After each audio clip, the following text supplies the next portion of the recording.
بسم اللہ الرحمن الرحیم۔ السلام علیکم ورحمۃ اللہ وبرکاتہ۔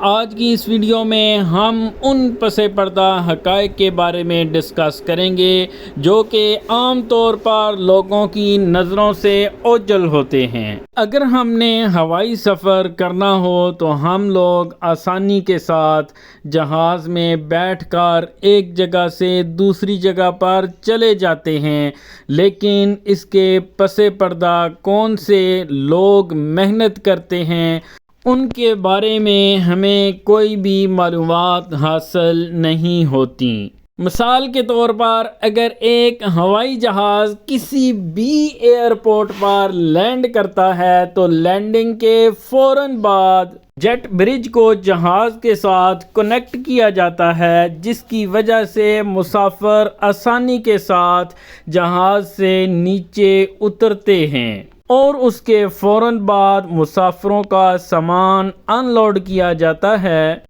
اور ایئرپورٹ کے اندر موجود مسافروں تک پہنچایا جاتا ہے، اور اس کے ساتھ ہی کلیننگ اور ویسٹ مینجمنٹ کا عملہ جہاز میں داخل ہوتا ہے اور اس کی صفائی کرنا شروع کر دیتا ہے، جس میں اندرونی صفائی کے علاوہ جہاز کے قریب ایک ویسٹ ٹرک کو لایا جاتا ہے جو کہ جہاز کے ساتھ ڈرین پائپ کو اٹیچ کر کے جہاز کے اندر موجود ویسٹ کو خالی کرتا ہے اور اس کے ساتھ ہی مسافروں کے استعمال کے لیے صاف پانی کو بھرا جاتا ہے۔ اس کے بعد جہاز کو ہینگر میں لے کر جاتے ہیں اور وہاں پر جہاز کی مینٹیننس ہوتی ہے۔ وہاں پر جہاز کا مکمل طور پر طبی معائنہ ہوتا ہے۔ جہاز کے اندر چھوٹی موٹی ریپیئرنگ کے علاوہ انجن کا بھی تفصیل کے ساتھ معائنہ کرتے ہیں کہ یہ مکمل اڑان بھرنے کے قابل ہے، اس میں کوئی مسئلے مسائل وغیرہ تو نہیں ہیں۔ اگر اس کے اندر کوئی پرزہ خراب ہو یا کسی پرزے کو ریپلیس کرنا ہو تو ان تمام سہولتوں کو استعمال میں لایا جاتا ہے اور جہاز کو مکمل طور پر اڑان کے لیے تیار کر دیا جاتا ہے۔ ایک طرف تو جہاز کی مینٹیننس ہو رہی ہوتی ہے اور دوسری طرف مسافروں کے لیے کھانا تیار کیا جاتا ہے۔ یہ کھانا کوئی عام کھانا نہیں ہوتا بلکہ انٹرنیشنل سٹینڈرڈ کے مطابق ہائی کوالٹی کا کھانا ہوتا ہے۔ اس میں روایتی کھانوں کے علاوہ بیکری کی آئٹمز بھی ہوتی ہیں، اور ایسا نہیں ہوتا کہ کوک نے جو بھی بنا دیا وہ مسافروں کے سامنے رکھ دیا جائے گا، بلکہ اس کی مکمل ٹیسٹنگ ہوتی ہے۔ بہت ہی تجربہ کار کوک اس کھانے کو چیک کرتے ہیں، اگر کھانا ان کے معیار کے مطابق ہوتا ہے تو پھر اس کو مسافروں کے لیے رکھا جاتا ہے، ورنہ کھانے کو ضائع کر دیا جاتا ہے۔ یہاں پر آپ کو یہ بات بتاتے چلیں کہ سن 2013-14 میں یہ رپورٹ پیش کی گئی تھی کہ پاکستانی کوک جو جہاز میں کھانے کو سرو کرتے ہیں اس میں کھانا بہت زیادہ ضائع کیا جاتا ہے۔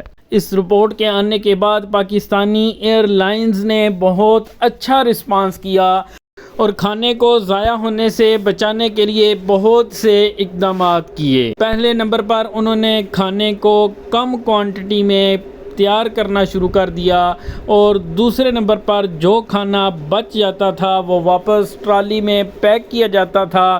اس کے بعد ایک کنویئر بیلٹ میں اس کھانے کو رکھا جاتا تھا اور اس کھانے کو ایک ترتیب کے ساتھ بچے ہوئے کھانے کو سیو کیا جاتا تھا اور اس کے بعد فلاحی اداروں میں بحفاظت پہنچانے کا انتظام کیا جاتا تھا، اور وہ سلسلہ ابھی تک جاری ہے۔ اور دوسری طرف ایئرپورٹ کا عملہ ہوائی جہاز کے فلائٹ پلان کی تیاری کرتا ہے اور پائلٹ کو اس بات کی مکمل طور پر آگاہی دیتے ہیں کہ کون سے اس روٹ پر نو فلائی زون موجود ہیں اور کون سے اس روٹ پر ڈینجر زون موجود ہیں، جس سے پائلٹ کو بڑی احتیاط کے ساتھ گزرنا ہے۔ اور اس کے علاوہ اور بھی بہت سی دوسری چیزیں چیک کی جاتی ہیں کہ اس روٹ پر کتنا فیول درکار ہوگا، اگر ری فلنگ کی ضرورت پیش آتی ہے تو وہ کس جگہ سے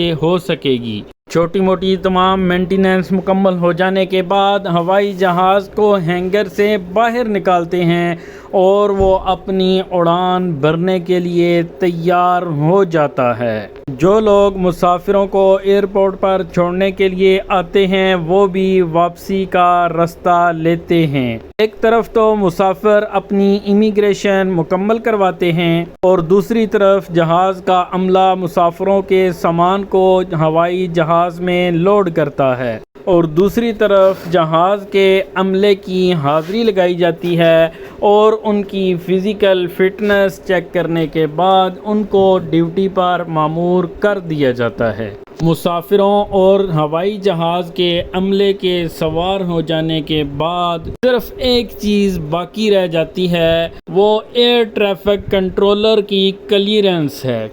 جیسے ہی وہ کلیئرنس ملتی ہے جہاز اپنی اڑان بھر لیتا ہے۔ آج کی ویڈیو آپ کو کیسی لگی کمنٹس میں ضرور بتائیے گا۔